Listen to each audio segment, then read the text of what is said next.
બટેટા સાથે હજી બી આ મેથી ચડશે, એટલે મેથીમાંથી પાણી છૂટશે, એટલે આપણે અહીંયા પાણીનો ઉપયોગ નથી કરવાનો.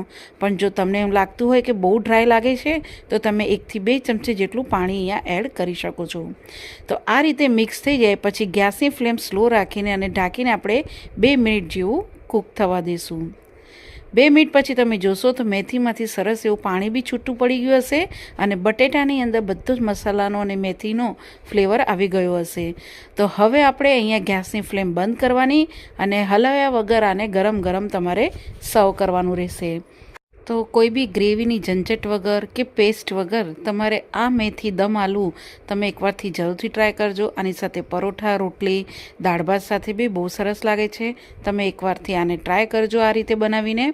અને તમે જોઈ શકો છો કે બટેટાને ઉપર સરસ એવો મેથીનો અને મસાલાનો કોટ થઈ ગયો છે. તો આ રીતે મેથી દમ આલુ તમે એકવારથી જરૂરથી ટ્રાય